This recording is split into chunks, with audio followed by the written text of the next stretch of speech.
여러분, 여러분 주변에 좋은 친구가 있습니까?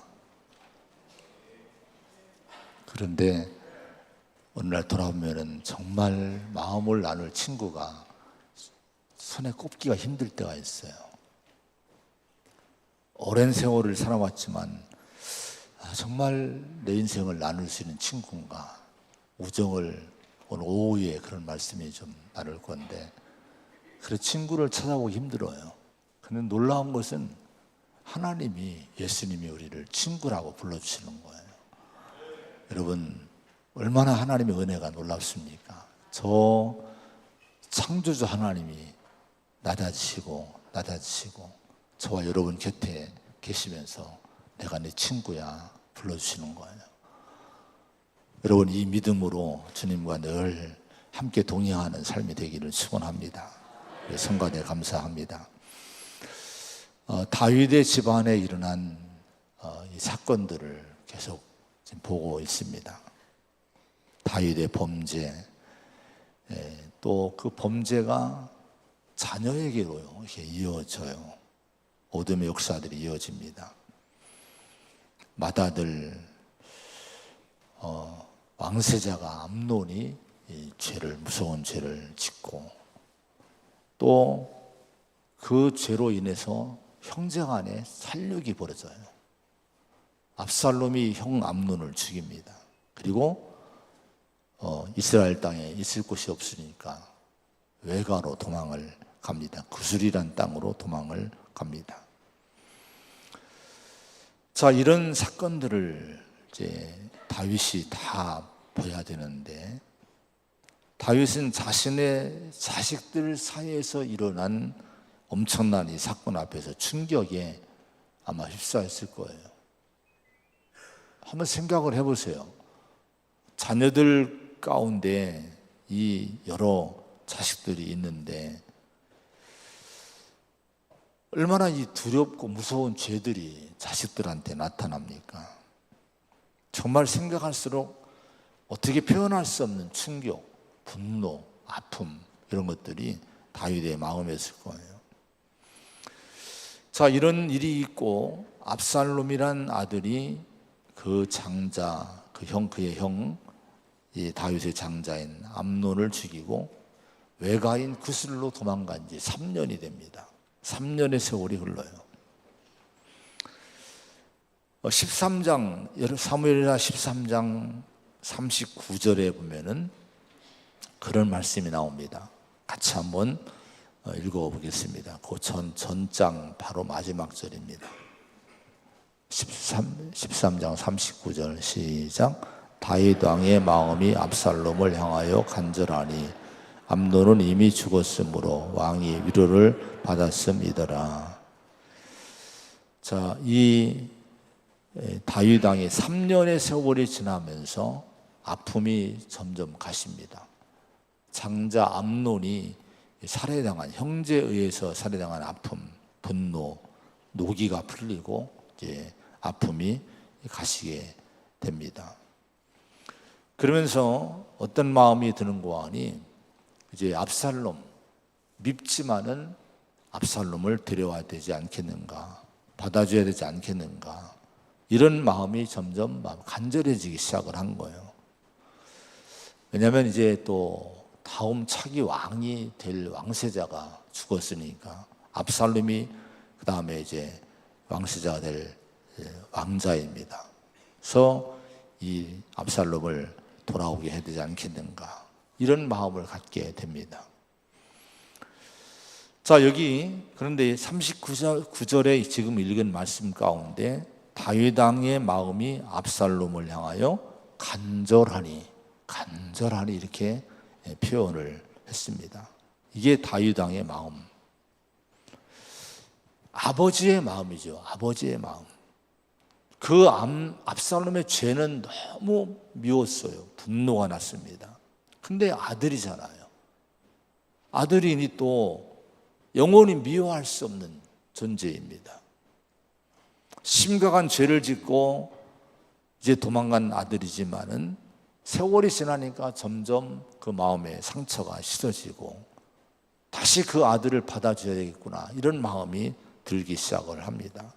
그래서 그 마음속에 이 아들이 돌아와야 되지, 이런 마음을 갖게 돼요. 자, 이 마음이 간절해졌다고 얘기를 합니다. 근데 이 다윗의 마음에는 우리를 향한 하나님 마음이 여기에 담겨 있는 거예요. 누가복음 15장 20절에 보면은 탕자가 돌아오는 장면이 나옵니다. 먼 나라로 가서 아버지가 준 유산을 전부 탕진합니다. 허랑방탕하고 거지가 돼서 갈 데가 없으니까, 굶어 죽을 수밖에 없으니까 아버지 집으로 돌아오는 거예요. 근데 그 장면이 나오는데 이렇게 기록을 했어요.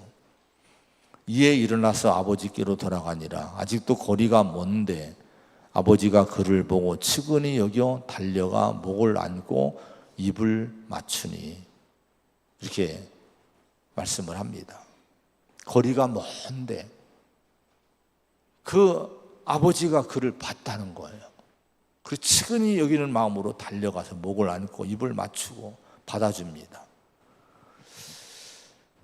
자, 여러분, 이게 여기서 하나님 마음을 봐야 되는데요, 탕자의 아버지는 아직도 거리가 먼데 저 멀리서 지금 까마득히 아들이 터벅터벅 돌아오고 있는데 어떻게 그 아들을 봤을까요? 우연히 봤을까요? 이러다가 어떻게 눈을 돌려보니까 자기 아들이 오는구나, 이렇게 봤을까요? 아닙니다. 누가복음의 탕자는 이야기는 비유입니다. 예수님이 의도적으로 하신 말씀, 목적을 가지고 하신 말씀입니다. 아직도 거리가 먼데 아버지가 그를 보고 측은히 여겨 달려가 안고 입을 맞추고 그 아들을 받아주는 거, 이 말씀을 통해 주님은 세상을 향해 얘기하고 있어요. 너희를 향한 하나님의 마음이 이렇다는 거예요. 세상을 향한, 죄인들을 향한 하나님 아버지 마음이 이런 마음이라고 하는 거예요. 그 탕자의 아버지는요, 그 아들이, 작은 아들이 집을 나갔을 때부터 지금까지 아들을 잊어본 적이 없어요. 돌아오는 순간까지 아들이 떠난 길을 늘 바라보면서 언제나 돌아올까, 이제나 돌아올까, 이렇게 몇 년인지는 모르지만, 세월이 얼마나 흘렀는지 모르지만 그 아버지는 기다린 거예요. 하나님이 그렇다는 거예요. 우리를 잊으신 적이 없다는 거예요. 우리를 지금도 기다리고 있고 지금도 세상 죄인들을 기다리고 있다고 하는 거예요. 여러분, 교회 올 때에 그 마음을 갖고 한번 교회를 향해 오시기 바랍니다. 하나님이 나를 기다리고 있지. 내가 세상에서는 죄짓고 때로는 잘못하고 믿음을 갖고 살지 못하고 내 마음대로 살았는데 지금 하나님은 나를 기다리고 있지. 나는 하나님 잊고 살았는데 하나님을 절대 나를 잊지 않으시는 거예요. 우리를 기다리고 계셨던 거예요. 이 하나님 아버지 마음을 절대로 잊지 마시기 바랍니다. 이 마음을 우리가 바라보면서 교회 오면은 너무 은혜가 돼요. 나를 받아주시는 거예요. 측은히 여기는 거예요. 그리고 좋은 옷 입혀주고 가락지 끼워주고 신발 시켜주고 잔치를 베풀어 주는 거예요. 이사야 30장 18절에 보면은 그러나 여호와께서 기다리시나니 이는 너희에게 은혜를 베풀려 하심이요. 하나님이 기다리시는 분. 이사야 시대에 이스라엘 백성들이 얼마나 타락했습니까? 여러분, 하나님을 잊고 제사의 형식은 있고 예배 형식은 있지만 그들이 하나님을 잊은 시대인 거예요. 근데 여전히 하나님은요, 선자를 통해서 말씀하셔요. 나는 너희를 기다린다. 잊지 않았다. 너희는 나를 잊고 등을 돌렸을지 모르지만 나는 절대 잊지 않고 있다. 에스겔 18장 23절에 주 여호와의 말씀이니라. 내가 어찌 악인이 죽는 것을 조금인들 기뻐하랴. 그가 돌이켜 그 길에서 떠나 사는 것을 어찌 기뻐하지 아니하겠느냐. 무슨 얘기일까요? 우리는 악인들에 대해서 이미 심판을 내려버려요. 우리 마음에서 심판을 이미 내린 것들이 너무 많아요. 근데 하나님은요, 어떤 악인이라도 죽는 것을, 죄 때문에 죽는 것을, 심판받는 것을 처음인들 기뻐하겠냐 이거예요. 하나님은 그런 분이 아니란 거예요. 그가 돌이켜서 어떻게든지 그가 돌이켜서 그 악한 길을 떠나서 사는 것, 이걸 기뻐하시는 분이 하나님이란 거예요. 이게 무슨 얘기입니까? 지금도 기다리고 있다는 거예요. 어떤 죄인도 지금도 하나님은 기다리고 있는 거예요. 베드로후서 3장 8절 9절에 사랑하는 자들아 주께서 하루가 1000년 같고 1000년이 하루 같다는 이 한 가지를 잊지 말라. 주의 약속은 어떤 이들이 더디다고 생각하는 것 같이 더딘 것이 아니라 오직 주께서는 너희를 대하여 오래 참으사 아무도 멸망하지 아니하고 다 회개하기에 이르기를 원하시느니라. 당시 초대교회에 벌써부터 교회를 조롱하는 자들이 주변에 많이 나옵니다. 아니, 주님이 재림한다니 언제 오시는 거예요? 언제 주님이 와? 비웃습니다. 가짜야. 다시 오시는 게 무슨 말이 돼?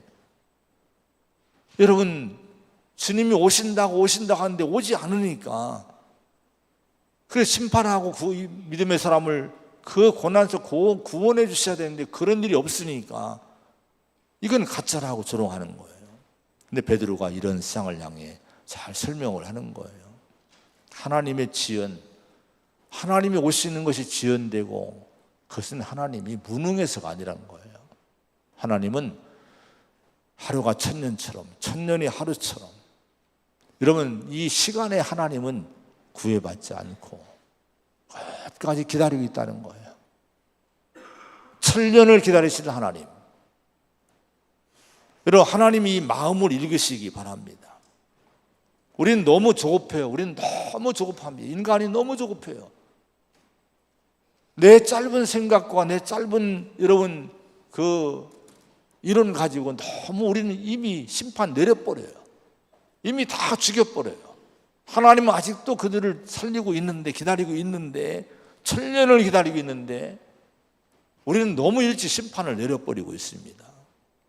하나님 마음을 교회는 읽어야 되고 성도는 읽어야 될 줄로 믿습니다. 여러분, 우리를 향해서, 나를 향해서도 지금도 기다리고 있는 하나님 잊지 마시기를 바랍니다. 오늘 14장 1절, 2절, 3절의 말씀을 한번 읽어봅니다. 1절, 2절, 3절 시작.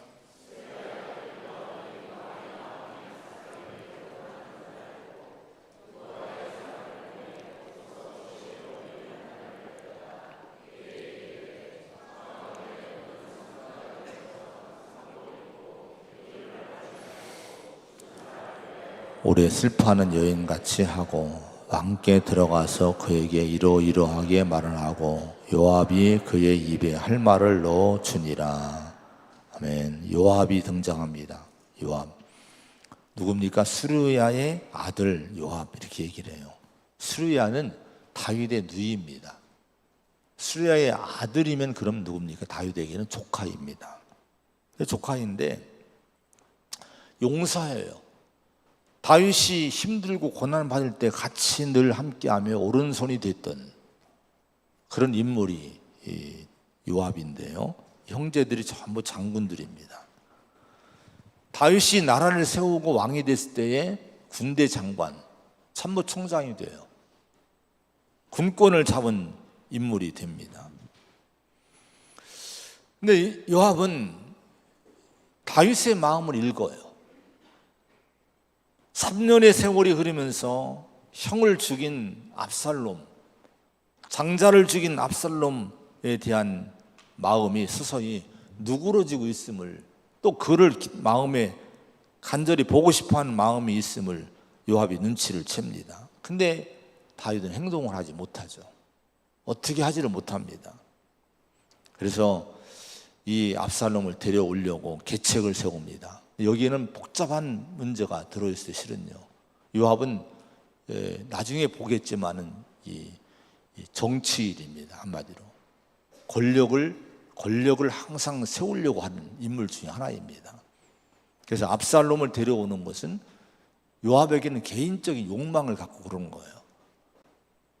그를 왕으로 세우고 또 자기가 권력을 유지하고 이런 부분이 있는 거예요. 그렇게 해석들을 많이 합니다. 그래서 계책을 세워요. 어떻게 하면 압살롬 데려올까? 그리고 드고아라는 시골에서 한 여인을 데려와요.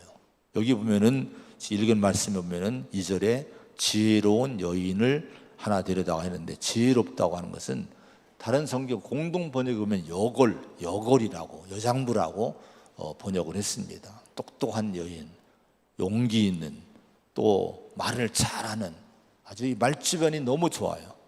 일을 잘 처리하는 그런 여자였어요. 소문난 여인인데 여인을 뽑아서 데리고 옵니다. 그리고 다 계책을 다 얘기를 해줘요. 상주처럼 꾸며라. 오래 슬퍼했던 여인처럼 네가 표정도 바꿔라. 왕께 들어가면은 왕에게 소개할 테니까 왕께 들어가면 이렇게 얘기를, 전부 시나리오를 다 이제 이미 정해놓고 그렇게 얘기를 하라고 여인을 왕께 보냅니다. 자, 4절부터 보면 오늘 내용이 그런 내용이에요. 자, 이 여인, 드고아 여인이 왕 앞에, 다윗 왕 앞에 나갑니다. 그리고 이제 나를 도와달라고 호소를 합니다. 그게 무슨 일이냐 다윗이 물어보니까, 나는 과부입니다. 진정으로 과부입니다. 참 과부입니다. 근데 아들 둘이 있는데 이 두 아들이 서로 들에서 싸우다가 한 아들이 한 아들을 죽였습니다. 근데 7절에 보면 온 족속이 일어나서 나를 핍박하면서 동생을 쳐 죽인 그 아들을 내놔라. 우리가 죽이겠다. 죄를 갚아 법대로 율법대로 죽이겠다. 상속자가 못되게 하겠다고 지금 하고 있는데 어떻게 쓰면 좋겠냐 이거예요. 여기 족속이라고 하는 것은 족속이 민족 그런 족속이 아닙니다. 언어에 보면은 가문을, 문중을 얘기해요. 문중, 자기 문중에서, 가문에서 들고 일어난 거예요. 이 아들 죽여야 된다, 내놓으라는 거예요. 근데 문제는 아무리 이 아들이 밉지만은, 형제 중에 한 형제를 죽이기 때문에 밉지만은, 그러나 자기 과부 입장에서는 남편도 없죠. 이 아들이 혼자 남은 거예요. 이 아들마저 죄 때문에 죽이면 자기 집안은 대가 끊기는 거예요. 불이 꺼지는 거예요. 그럼 어떻게 했으면 좋겠느냐고 왕에게 호소를 합니다. 여러분, 아무리 들어도 불쌍한 얘기지 않습니까? 그래서 왕이 8절에 여인에게 너 집으로 돌아가라. 내가 명령 내려서 내가 금하게 해주겠다, 도와주겠다, 이게 얘기를 막아주겠다고 얘기를 합니다. 그런데 11절에 보면은 그 여인이 다시 왕에게 요청을 합니다. 왕이시여, 그러면 그 약속을 하나님의 이름으로 좀 해달라고. 이 아들을 보호해 주는 것을 하나님의 이름으로 언약을 해달라고. 그래서 이 다윗이요, 그대로 여호와의 살아계심을 두고 맹세하노니 내 아들의 머리카락 하나도 땅에 떨어지지 아니하리라. 이렇게 왕으로서 왕의 권위 가지고 약속을 해줍니다. 바로 이걸 원했던 거예요. 요압이 이걸 원했던 거. 하나님의 이름으로 맹세하는 거. 여인이 12절부터 보면은 다시 얘기합니다. 왕이시여, 내가 한 말씀 내가 왕께 말하겠다. 그러면서 하는 얘기가, 그럼 어찌해서 왕 당신은 하나님 백성에 대해서 이런 생각을 하냐 이거예요. 당신은 죄인이란 거예요. 자, 우리 아들 죄인이지만은 살려주겠다고 하나님 이름으로 약속했는데, 머리털 하나까지도 건드리지 못하도록 해주겠다고 했는데, 당신의 아들은 왜 데리고 오지 않느냐? 왜 압살롬을 데리고 오지 않느냐? 당신은 죄인이란 거예요. 백성들이 이걸 원하고 있는데 당신은 죄인이란 거예요. 다윗이 꼼짝 못합니다. 근데 가만히 보니까, 야, 이게 이 여자의 얘기가 아니라 누군가 이걸 시켰구나. 파득 정신이 드는 거예요. 요압뿐이 없는 거예요. 요압이 했겠구나. 그 요압을 불러요. 네가 그렇게 했느냐. 그래서 그 요압이 그렇게 한 걸 얘기하고 요압에게 명령합니다. 그러면 압살롬을 데려와라. 이렇게 얘기를 합니다. 자, 그래서 여러분, 이제 이 압살롬을 데려오게 됐는데, 이제 데려오는데요. 그 누가 데려오는 거 아니? 요압 자신이 손수 가서 데려와요. 23절에 보면은 요압이 일어나 그슬로 가서 압살롬을 데리고 예루살렘에 오르니, 그때요 여러분, 요압이 갈 필요가 없는데 요압이 다 의도적으로 그런 거예요. 압살롬을 데려옵니다. 자, 근데 데려왔는데, 막상 데려왔는데 다윗은 이 아들을 안 만나요. 너 집으로 가. 그리고 전갈만 보내고 자신은 만나지를 않는 거예요. 자, 이 말씀이 우리가 볼 땐 술술 잘 풀린 것 같죠. 일이 잘 된 것 같아요. 근데 여기는 문제가 너무나 많이 담겨 있습니다. 먼저는 그 핸드폰을 끄세요. 또 끄셔야 됩니다. 핸드폰을 꺼요. 예배 드릴 때는 핸드폰을 전원을 제대로 끄시면 좋겠습니다. 여러분, 지도력을 잃은 다윗을 우리가 여기서 보게 돼요. 오늘 사건을 조금만 주목해 봐도 금방 눈에 띄는 다윗의 모습이 있어요. 자, 여러분, 주도적으로 가정의 문제를 왕으로서 가장으로서 끌고 가고 해결하는 것이 아니라 다른 사람에 의해서 끌려갑니다. 무기력한 다윗의 모습이 여기서 보여지는 거예요. 다윗은 한 나라의 왕입니다. 한 가정의 가장입니다. 또 자녀들의 아버지예요. 근데 지금 다윗의 가정에 엄청난 시험이 닥쳐왔어요. 이 시험이 얼마나 엄청난 시험입니까? 자식들 중에 이복 남매 간에 음란한 일이 벌어지고요. 그래서 한 아들이 다른 아들을 죽이고 도망을 가고, 아주 가정이 완전 혼란에 빠지지 않았습니까? 근데 이건 한 가정의 다윗 가정의 일만이 아니에요.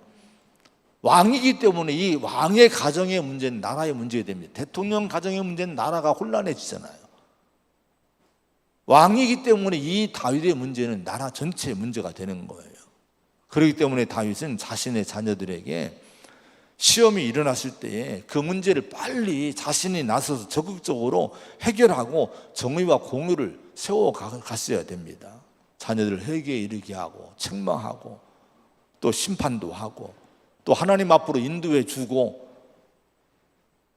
다말에게는 그 상처를 치유해 주고, 암논 왕자에게는 만나서 그 죄에 대한 엄중한 책망을 하고 벌을 내리고 회개하도록 해야 되고, 다말의 오빠인 압살롬도 위로하고 격려하고 뭔가 좀 관심을 갖고 이게 해줘야 되는데 이런 일을 하지 않는 거예요. 그냥 방관하는 거예요. 사무엘하 13장 21절에 보면요, 다윗 왕이 이 모든 일을 듣고 심히 노하니라 이런 말씀이 나와요. 분노했다는 거예요. 얼굴이 펄겋게 달아올랐다고 원어에는 그렇게 돼 있어요. 노했다, 심히 노했다. 막 분노가 끓어오른 거예요. 근데 문제는 이것으로 끝난 거예요. 끝입니다. 자, 이 다윗은 이복 동생을 겁탈한 왕세자 암논 사건으로 분노했지만은 그 다음에 무슨 조치를 취하지 않는 거예요. 다말의 오빠인 압살롬이 2년을 기다립니다. 2년을 기다린 것이, 그 2년 세월은 뭘 기다렸을까요? 설마 다윗 왕 아버지가 조치를 취하겠지, 뭔가 다윗 왕이 아버지가 뭔가 이걸 처리해 주겠지, 아마 이런 기간이었을 거예요. 이때 만약에 다윗이 그 아들들의 문제, 자녀들의 문제를 해결하게 하고 잘 처리했다면 또 살인 사건은 일어나지 않았을 거예요. 근데 가만히 있는 거예요. 그러니까 여러분, 압살롬은 아버지를 불신하는 마음이 생깁니다. 무슨 아버지가 저래? 왕이 왜 저래? 그리고 자기가 형을 죽여요. 그리고 도망가 버립니다. 이것도 나중에 요압이 장군이 나서서 하지 않고 자기가 잘 처리해야 되는데 자기가 처리하지 못해요. 나중에 결국은 그러니까 불신이 낳고요, 반역을 일으키게 되는 사건으로 커지게 되는 거예요. 24절의 말씀 한번 읽어봅니다. 24절입니다. 시작. 왕이 이르되 그를 그의 집으로 물러가게 하여 내 얼굴을 볼 수 없게 하라 하매 압살롬이 자기 집으로 돌아가고 왕의 얼굴을 보지 못하니라. 3년 만에 외가에서 돌아오게 한 압살롬. 이왕 돌아오게 했으면은, 귀환을 허락했으면 가까이 불러서 책망할 거 책망하고 진심으로 용서해 주고, 또 앞으로 네가 왕이 될 터인데 어떻게 되고 이런 격려를 해주었어야 되지 않겠습니까? 만나주질 않는 거예요. 그래서 28절에 보면 이태 동안 2년 동안을 예루살렘의 같은 도시에 있었지만은 얼굴을 못 보게 합니다. 왜 여러분 다윗은 그러면은 가정과 자식들의 일에 적극적으로 개입하지 않았을까요? 그 이유가 뭘까요? 왜 소극적이었을까요? 그것은요, 다른 것이 아니라 이제 다윗은 예전의 역전의 용서가 안 해요. 이제는 가정이나 자식이나 나라를 주도적으로 이끌 힘을 잃어버린 상태입니다. 언제부터 힘을 잃어버렸을까요? 권위를 언제부터 잃어버렸을까요? 밧세바의 그 죄 이후에 권위를 잃어버린 거예요. 우리아를 죽인 그 이후에, 죄를 범죄한 이후에 이 권위를 잃어버린 거예요. 여러분, 죄는요 철저하게 용서는 받지만 권위를 잃어버립니다. 여러분, 그래서 우리가 정말, 우리 성도는 죄의 문제는 우리가 철저하게 나를 지켜야 돼요. 왜냐하면 영적 지도력을 잃어버립니다. 권위를 잃어버려요. 교회가, 오늘 여러분 교회가 세상에서 힘이 있습니까? 권위가 있습니까? 그 이유 중에 하나가요, 교회가 실은 많은 부분에 문제가 있어요. 빛과 소금이 되지 못한 부분이 많이 있는 거예요. 교회가 세상을 책망하지 않고 세상이 교회를 책망하는 시대가 지금 돼버린 거예요. 권위를 잃어버린 것이는요, 할 말이 없는 거예요. 여러분, 그래서 여러분, 정말 우리 성도는요, 이 지역에서나 아니면 우리 가정에서나, 여러분이 우리가 이 사회에서 정말 권위 있는 영적인 빛과 소금이 되기 위해서는 우리 자신을 성화시키고 거룩하게 하고 우리 자신을 영적으로 잘 지키는 것이 필요한 줄로 믿습니다. 자, 근데 아쉬운 것은 다윗은 그럼에도 불구하고 일어났어야 된다는 거예요. 왜냐하면 하나님이 용서해 줬잖아요. 참회하고 용서받고 했기 때문에 부끄러운 죄가 있지만 이걸 극복하고 일어나서 가정의 문제, 나라의 문제는 자기가 적극적으로 이걸 행했어야 되는 거예요. 근데 이걸 다윗이 하지 못하게 됩니다. 여러분, 오늘 혹시나 죄가 있고 허물이 있어서 내 권위가 상실되고 어떤 지도력이 상실되는 일이 있었을지 모르지만은, 그러나 십자가를 바라보시 바랍니다. 주님은 우리를, 참회하면 다 용서해 주시는 거예요. 우리 회복시켜 주시는 거예요. 우리는 용기 있게 다시 일어나서 우리 사명을 감당해야 될 줄로 믿습니다. 자, 여러분, 오늘 말씀에서 보여주시는 또 하나의 문제가 있어요. 그럼 몽고하니 이 내용을, 이 이야기를 쭉 보면 하나님이 철저히 소외가 되셨다는 거예요. 가정에 그런 엄청난 시험이 왔다면 마땅히 다윗은 가족들을 데리고 하나님 앞으로 나갔어야 됩니다. 창세기 35장에 보면은 하나님이 야곱에게 베델로 올라가라고 말씀해요. 그리고 그 말씀 듣고 야곱이 우리가 일어나 베델로 올라가자 하고 가정 식구들을 전부 데리고 베델로 성결하게 하고 가서 제단을 쌓습니다. 이 일이 왜 있는 거 아니? 언제 있었는 거 아니? 야곱의 가정에도 지금 다윗의 가정 같은 문제가 있었어요. 야곱의 딸이 밖에 나갔다가 세겜 성에서 겁탈을 당해요. 사건이 일어나요. 이것 때문에 야곱의 아들들이 그 세겜성 사람들에게 할례받게 하고 속이고, 그러면 결혼시켜주겠다 속이고 다 도륙을 해버려. 남자들 도륙해버립니다. 할례받고 누워있을 때 엄청난 사건이 일어나게 된 거예요.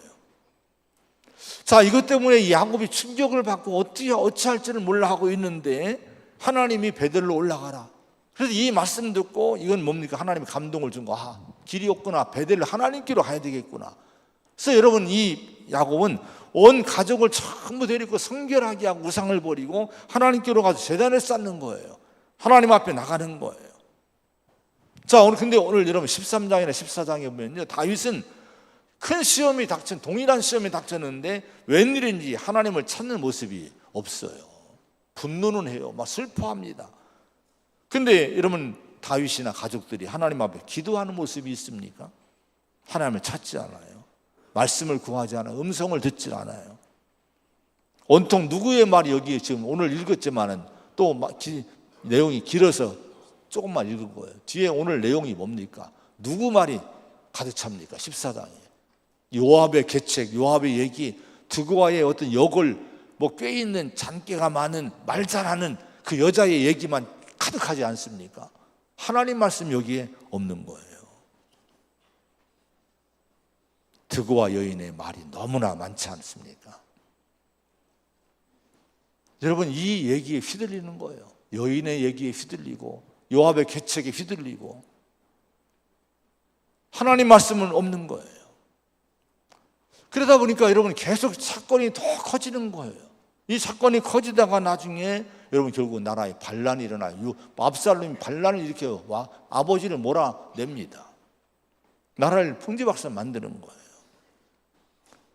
우리가 여러분 이렇게 잊지 말아야 될 것은 매사에 하나님을 우리가 찾지 않고 하나님의 음성에 귀를 기울이지 않으면요, 우리 가정이나 교회나 내 자신의 삶에요, 어떤 소리가 커진지 아십니까? 어떤 소리가 나를 주관하는지 아십니까?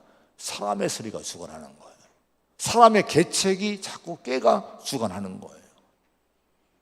하나님의 진리, 하나님 말씀, 하나님의 음성에 난 끌려가야 되는데 하나님의 음성을 차단해버리면 자꾸 사람의 소리가 커지는 거예요. 여기에 내가 휘둘리게 되는 거예요. 12장에 보면 여호와께서 나단을 다윗에게 보내신 이렇게 말씀했어요. 다윗이 범죄했을 때, 밧세바의 죄를 범했을 때 나단을 보냅니다. 나단을 하나님이 보내요. 근데 나단을 누가 보면 하나님 보내시는 거예요. 근데 여러분 오늘 보면은 1절에 보면은 누가 다윗에게 또 사람을 보냅니까? 하나님 보내는 것이 아니라 요압이 드고아 여인을 보내는 거예요. 두 사건은 이야기는 비슷합니다. 진행이 비슷해요. 근데 누가 주도하느냐가 다른 거예요. 하나님이 나단을 보냈을 때는 큰 열매가 맺혀요. 다윗이 회개하고 참회하고 용서받고 이런 좋은 열매가 맺히는데요, 오늘 여러분 요압이 주관하고 드고아 여인이 나가서 얘기하고 여러분 이렇게 했을 때에 하나님 보낸 것이 아니거든요. 열매가 확연히 다릅니다. 여기에 회개가 있습니까? 여기에 여러분 눈물이 있습니까? 없어요. 나중에 압살롬을 데려온 것이 잘된 것 같지만 결국은 압살롬이 반란을 일으켜요. 아버지를 반란해서 반역을 일으키고 쫓아냅니다. 여러분 열매가 다른 거예요. 여러분 잊지 마시기 바랍니다. 내 인생의 모든 일, 모든 사건, 모든 문제에 하나님이 말씀하시도록 해야 돼요. 자꾸 내가 나서지 말아야 돼요. 또 사람이 말하도록 하지 말아야 돼요. 모든 일에 하나님의 음성을 듣고 여러분 겸손히 주의 음성을 듣는 훈련을 하시기 바랍니다. 그러면 하나님이 내 인생을 주관해 가는 거예요. 할렐루야. 사람의 소리가 내 인생이 크지 않도록 하시기 바랍니다. 교회도 가정에도 사람의 소리가 크면 안 돼요. 하나님의 소리가 커야 될 줄로 믿습니다.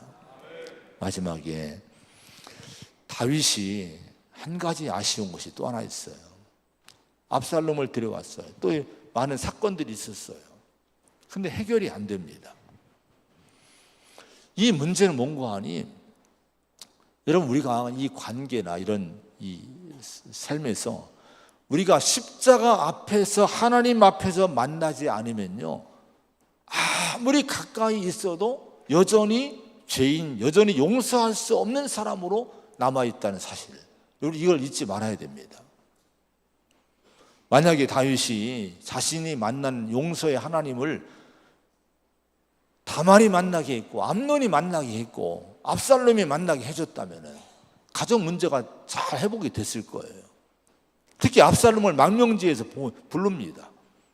부르는데요, 23, 24절에 보면 불러왔는데 왕이 그를 집으로 물러가게 하고 내 얼굴을 볼 수 없게 하라. 이건 뭐예요? 지금도 아직도 마음 한편으로는 이 아들을 보고 싶지 않다는 거예요. 여러분, 탕자를 맞이한 아버지의 마음이 다윗에게는 없었던 거예요. 만약에 정말 압살롬을 불렀다면 그 압살롬 데리고 제단 앞으로 나가서 우리가 회개하자, 우리가 이렇게 잘못했지 않느냐, 하나님 용서 아니면 우리가 용서받을 길이 없다, 하나님 앞에서, 제단 앞에서, 보혈 앞에서, 십자가 앞에서 이 아들을 만났다면 진정한 용서가 있고 가정 회복이 있었을 거예요. 근데 이게 생략이 된 거예요. 이게 없었던 거예요. 여러분, 우리 모두가 십자가 앞에서 하나님의 자녀가 된 은혜를 입은 성도들이지 않습니까? 그런데 우리가 진정한 만남을 갖고 있나요? 왜 불편합니까? 때로는. 왜 우리가 같은 성도인데 왜 불편합니까? 그 십자가 앞에서 내가 진정으로 만나지 않기 때문에 그런 거예요. 여러분, 골로새서 3장 13절에 누가 누구에게 불만이 있거든 서로 용납하며 피차 용서하되 주께서 너희를 용서하신 것 같이 너희도 그리하고, 이렇게 말씀합니다. 왜 불만이 왜 없겠어요? 불평한 일이 왜 없겠어요? 근데 성경은 뭐라고 얘기합니까? 서로 용납하고 용납해 주라는 거예요. 서로 용서해 주라는 거예요. 어떻게 용서하냐? 주님이 나를 용서하신 것 같이 너희도 서로 용서해라, 이렇게 얘기합니다. 십자가를 보세요. 나를 용서하신 용서가 십자가에 있는 거예요. 그럼 십자가 앞에서 우리가 서로 만난다면 용서하지 못할 사람이 없는 거예요. 왜 아직도 불편해 하십니까? 그 십자가 앞에서 못 만나는 거예요, 실은요. 식구들도, 가정도 그렇고요. 여러분, 이웃도 그렇고, 특히 성도들끼리 우리는 교회에 오면은 십자가 앞에서 만나야 될 줄로 믿습니다. 그러면 모든 문제가 풀려요. 회복이 될 수 있게 되는 거예요. 여러분, 이런 은혜가 있기를 축원을 드립니다.